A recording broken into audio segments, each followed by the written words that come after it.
cat's on, let's just set it up even calmer. As he comes, there you go, good. Beautiful. One more. There you go, beautiful. That reach, and any time you move, that should be that, yeah? And then the control's down the middle, all right? Yeah, yeah. That's control, smooth, relax. Anthony Joshua is grinding harder than ever for his fight with Jake Paul. Episode 1 of All Access drops you straight into a real heavyweight camp, no glossy edits, just sweat, noise, and repetition. Netflix follows the build-up closely, and from the first frame you understand how seriously AJ is treating this matchup.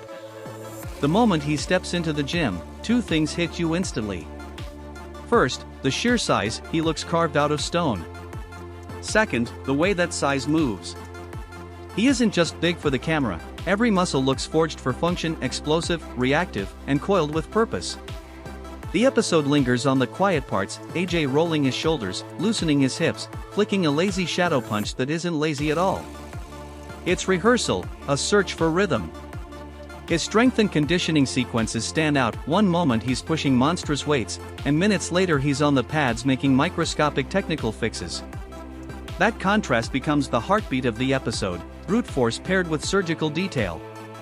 With AJ from his Instagram on Saturday night, right? And he was like in with, was it Skins, I think? Skins. Yeah. With two girls, right? Going, great to be out at the gym, enjoy. You know. So my mate sent me a message going, are you happy about this? Right? Going, I know, He goes, and I said, I was quite surprised. I was like, oh, he didn't stop saying how tired he was the other day. Do you know what I mean? So I sent him a message going, not too late, please. And he comes straight back with a picture of him on the couch going, this is me now, don't worry.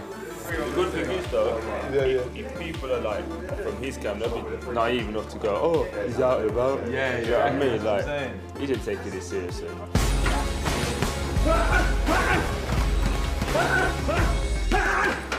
You got to tick all boxes with boxing because it's physical. You got to do your strength conditioning. You know, you got to have strong legs. That's your foundation. You got to have good core, which is important. You got to have good stamina because you want to be working, exploding on your opponents. It's the first one to get tired.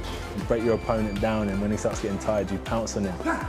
The most important is the training with your coach and the sparring. When you've got your strength, your legs are strong, your core strong, you're fit, you then go and work on your technique and how to improve. Pad work feels almost spiritual. AJ's trainer calls combinations and his body responds like a machine built on thousands of repetitions. You see refinements, tighter guard, sharper angles, reminders to stay loose until the instant he detonates. These sessions aren't for show. They're about converting mass into focused, single-shot power while keeping the stamina needed for 8 intense rounds. Netflix captures the intention behind every drill, from exploding off the lead foot to resetting posture after each strike.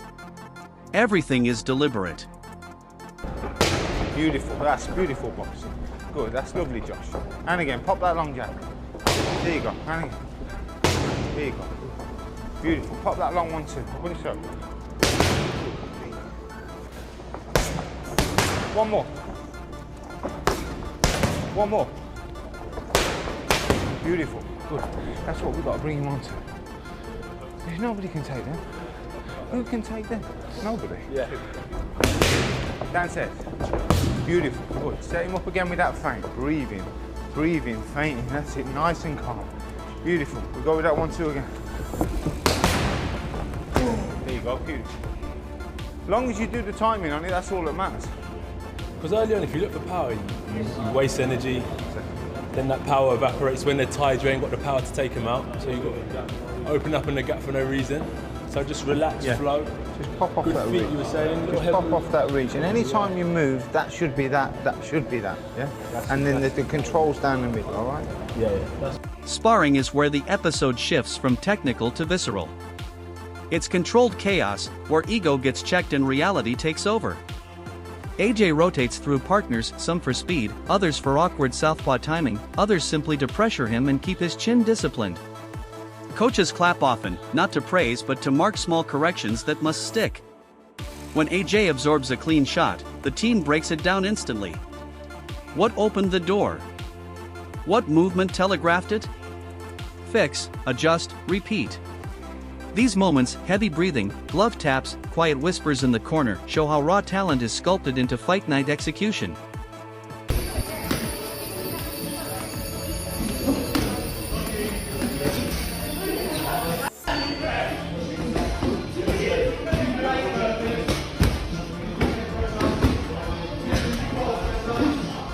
The heavy bag becomes its own character in this episode. You hear AJ's power more than you see it. His punches have rhythm, double jab, stepping body shot, whipping right hand. Everything carries weight, hip torque, and a plan to carve angles. Intensity shifts. Sometimes it's a 3-minute all-out assault that floods his muscles with lactic acid. Other times it's tiny adjustments, foot placement, wrist angle, stance width. Heavy bag work is accuracy under exhaustion, and Netflix captures every drip of sweat and every moment of tunnel vision focus. Was smashing the heavy bag in camp. Will he become 3-time world champion?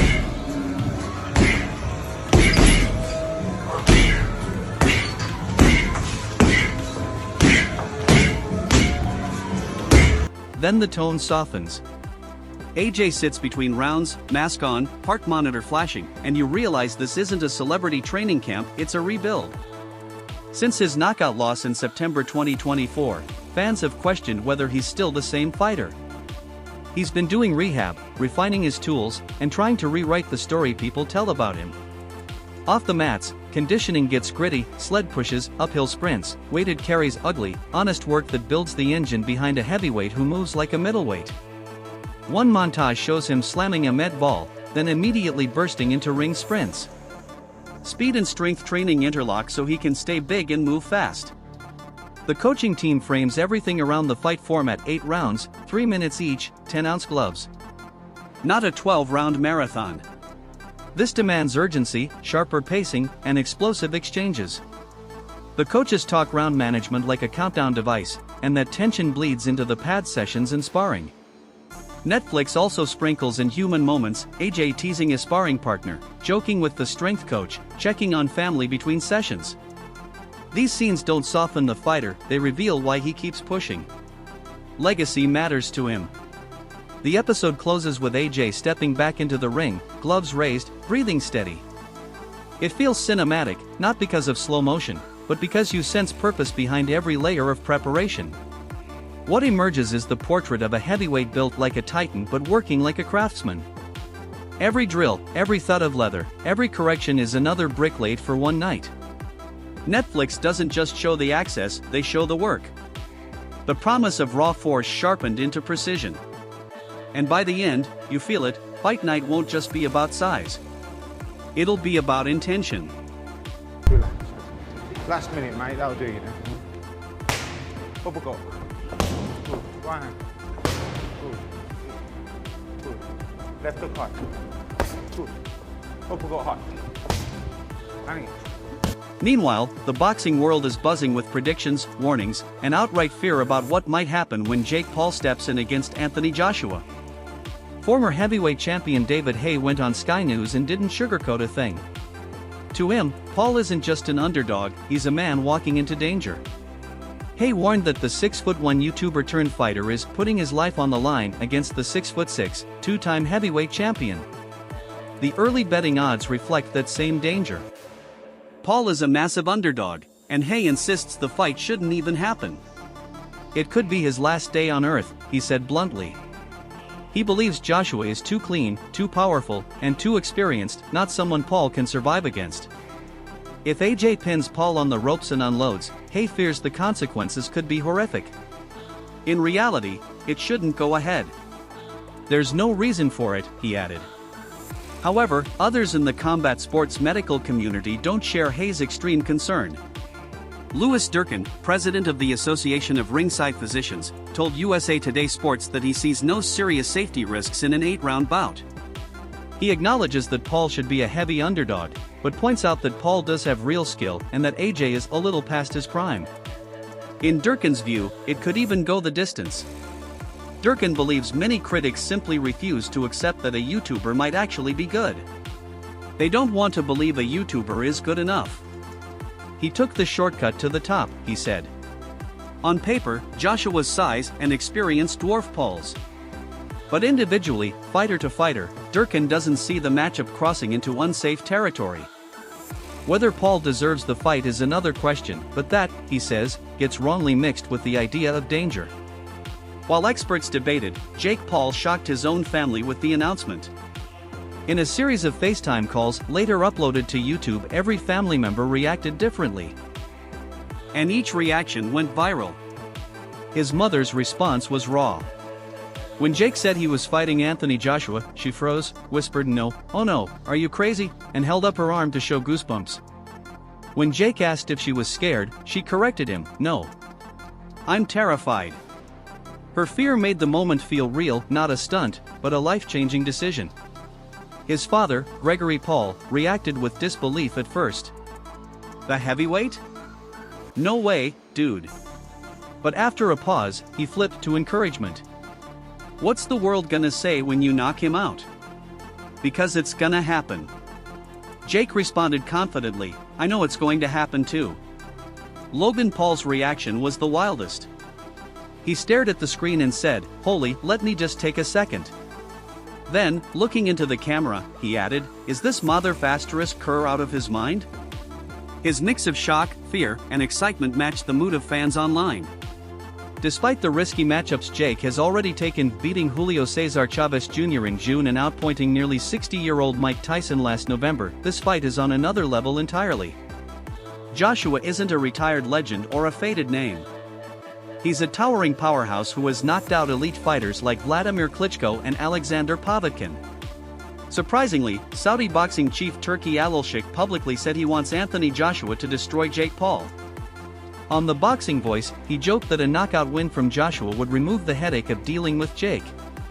But he also added, if Paul somehow wins, it would mean Joshua is finished and Paul deserves to be officially ranked. Alilshik is confident Joshua can eliminate Jake Paul and even said he wants the fight to feel like 1991, a reference to old-school heavyweight brutality. Many boxing experts predict a quick Joshua knockout, possibly even in the first round. But rising heavyweight Lawrence Oakley, misheard by many as Aioli, sees it differently. He thinks Joshua won't rush for a 30-second finish. If Paul starts landing shots early, Oakley believes the fight could become surprisingly competitive and dramatic. Regardless of predictions, fans and fighters agree on one thing: stepping into the ring with Anthony Joshua earns Jake Paul a level of respect he's never had before. It's the ultimate high-risk, high-reward move. In a YouTube video, Logan pressed Jake about the call-out. "When you called out Anthony Joshua, were you on cocaine?" he asked.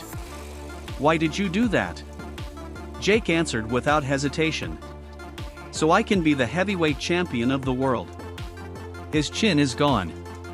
Logan pushed back, but he's still Anthony Joshua. Jake shrugged it off, which is stiff, no rhythm, no skill, just power. Confidence or delusion, fearlessness or recklessness, whatever it is, Jake Paul is stepping into the deepest waters of his career. And the boxing world cannot look away.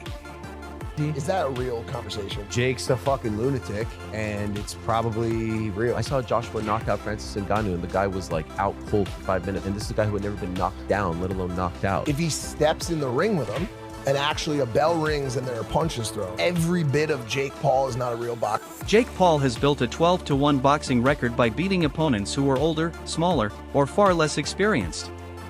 But now, at 28 years old, he is facing a level he has never touched before. Anthony Joshua is not a retired legend or a faded veteran, he is a full-sized, world-class heavyweight. This fight is a leap into the deepest end of the sport. A new press release finally outlined the official rules for the December 19th Showdown, and the details confirm just how serious this event is. First and foremost, it will be a professional heavyweight bout, officially recorded on both men's resumes. Nakisa Bidarian, CEO and co-founder of Most Valuable Promotions, revealed that Joshua will have a strict weight cap of 245 pounds, keeping him lean and lethal. The match is set for 8 3-minute rounds, identical to Paul's fight against Mike Tyson, which stretched a full 24 minutes. Earlier this year, Paul also went 10 hard rounds with former WBC middleweight champion Julio Cesar Chavez Jr., but this is different this time. Both Paul and Joshua will fight in 10-ounce gloves, the same size Joshua wore when stopping Francis Ngannou, Vladimir Klitschko, and other elite heavyweights. It's a clear message, both men are coming to punch with intent. For Joshua, this fight is more than a booking, it's a restart.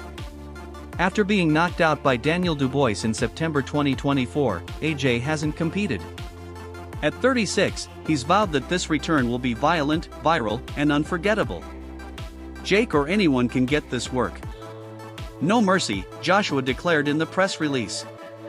He promised fans a mega event, saying he's refreshed, refocused, and ready to break records while staying calm and composed. "I'm about to break the internet over Jake Paul's face," he said, a line that instantly exploded across social media. Even Dana White weighed in.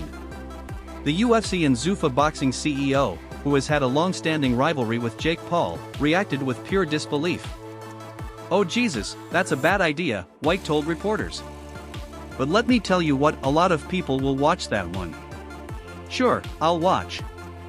"You know what everybody's tuning in for? I think everybody's going to get what they've finally been waiting for." His tone made the implication clear, fans expect to see Jake Paul get flattened. Joshua is no stranger to crossover challenges. Just last year, he demolished former UFC heavyweight champion Francis Ngannou in 2 rounds. Now he seeks to correct the mistake of the Dubois fight, a bout in which he dominated early but got stopped in 5. The plan is simple: use Jake Paul as a high-profile tune-up, then move into a February fight in Saudi Arabia, and possibly meet Tyson Fury in September. Meanwhile, Jake faces the loudest, most hostile chorus of critics he's ever encountered. Many believe this is the moment the problem child gets humbled violently. But Anthony Joshua has not been one of the critics. Surprisingly, AJ has consistently defended Jake's entry into the sport. Years before they were set to fight, Joshua praised Paul during an interview. "He's great for boxing," AJ said. "Zero amateur experience, throwing himself in the deep end. He'll probably learn more than a lot of fighters because he puts himself under that pressure." Joshua wished him good luck and made it clear he respected the courage it took to step into serious fights. Jake earned that respect through unconventional paths, first fighting fellow YouTubers, then aging UFC veterans, and eventually scoring a viral knockout over Tyron Woodley in 2021. Despite criticism from purists, he kept climbing, beating Ben Askren and later outpointing Mike Tyson in a full-length, high-stakes spectacle. Now, instead of responding with words, Jake Paul has responded with the biggest move of his career, stepping into the ring with a former unified heavyweight champion. This fight isn't just another headline. It's the answer to every criticism he's ever received. And it's the risk that could redefine or completely end his boxing journey. They said, fight a real boxer. They said, fight someone your size. They said, fight a world champion. We looked at a long list of supposed... Originally, Jake Paul was set to face Gervonta Tank Davis, a much smaller opponent, a match that seemed within reach and manageable given his previous bouts. But with that fight falling through, Paul found himself moving in the opposite direction, straight into the deep end against Anthony Joshua. At his peak, Joshua has been among the sport's elite heavyweights, a man whose victories over top-tier opponents are as impressive as they are intimidating. Paul himself acknowledges the enormous risk. This isn't another aging UFC fighter or journeyman boxer. This is a legitimate heavyweight with devastating, one-punch knockout power, a 2-time world champion and Olympic gold medalist. Paul put it candidly, "While he was winning Olympic gold, I was filming Vines in high school." AJ is a knockout artist with fights that have literally ended in seconds. "I'm not going to lie, I'm a little scared." He also called attention to the politics of the matchup, noting that Joshua is signed with Eddie Hearn, a figure Paul has long considered an adversary. "I know Eddie and all of you naysayers are saying that I wouldn't take this fight. Talk is cheap, my friends, but guess what? You're not alone. My friends and family couldn't even believe I was taking this fight." The bout with Joshua was arranged on short notice, following the collapse of the Davis fight. Paul spoke openly about Davis. Here's the truth. He had a past of many arrests and accusations, but everyone has a past. We accepted that. But when you bring the past into the present with domestic violence, you are out. Period. The reality is Gervonta fumbled the biggest bag of his career and ruined a relationship with the biggest streaming platform in the world. Even fully aware of the monumental challenge that lies ahead, Paul insists he is ready to shock the world. Make no mistake, he said. This is the biggest fight of my career. I'm walking into the lion's den. I'm doing something that no one else has ever done before. I, Jake Joseph Paul, will knock out, defeat, and embarrass Anthony Joshua on December 19th, live on Netflix. Over the past few years, Paul has become a polarizing figure in boxing. Since the rise of influencer boxing, he has steadily carved out a professional reputation, even as traditionalists have questioned the legitimacy of his record. His critics point to his victories over retired MMA fighters and former pros, highlighting his sole defeat to Tommy Fury in February 2023 as a mark of his limits. Yet Paul continues to push boundaries, proving his dedication through training and high-profile bouts. The December 19th clash in Miami against Joshua naturally casts Paul as the underdog. But glimpses of his preparation tell a different story. Training clips reveal a fighter capable of landing precision shots on elite competition. In one session ahead of his fight with Tyson, Paul connected with a crisp overhand right that staggered his sparring partner, DeAndre Savage, then undefeated at 10-0. Savage recalled, "Jake caught me with a good right hand and I just went down to my knee and got back up. That was it." Now, Paul finds himself moving back into the heavyweight division, facing a man who has dominated the division at the highest level. The leap is massive, the stakes immense, and the world is watching. This isn't just another bout in Paul's controversial career, it's a defining moment, one that could either cement his reputation or crush it under the sheer force of a two-time world champion. For Jake Paul, December 19th is more than a fight. It is a statement, a gamble, and an audacious climb into the lion's den, with every punch, every round, and every second on camera shaping his place in boxing.